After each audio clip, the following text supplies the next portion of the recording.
Mpenzi mtazamaji, ni muda wako sasa kuacha komenti yako kuhusiana na hiki ambacho nakwenda kukisikia.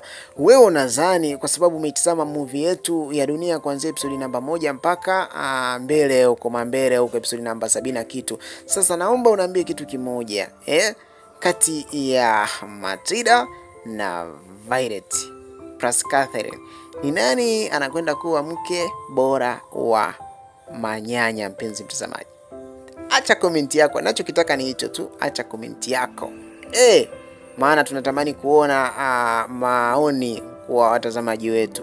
Mnawaza nini kuhusiana na ndoa ya Matilda na manyanya, au Catherine na manyanya, au Violet na manyanya? Lakini wakati unaacha komenti yako, usisahau kuonesha upendo wako pia kwa kubonyeza alama ya neno subscribe. Yaani ukibonyeza maneno meusi subscribe chini ya video, basi tutapata taarifa au notification kuhusiana na wewe, kwamba wewe ni mmoja wa watu ambao wamekuwa wakitazama sana tamthilia ya Dunia. Naona so muhimu zaidi, mpenzi mtazamaji, ni kutumia muda huu kufanya mambo hayo mawili: kuacha komenti yako, unampenda nani kati ya Matilda, Violet na Catherine, na unatamani ni nani awe mke bora wa manyanya. Lakini baada ya hapo, unaweza ukaangalia hapo chini ya hii video na ukabonyeza alama neno subscribe. Unajua ukibonyeza alama neno subscribe, sasa inakuwa rahisi kwetu kujua kwamba huyu jamaa, huyu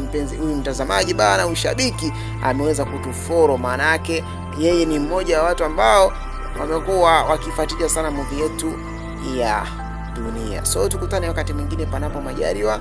Muhimu zaidi ni kufanya hayo mambo mawili ambayo nimeweza kutajia katika video.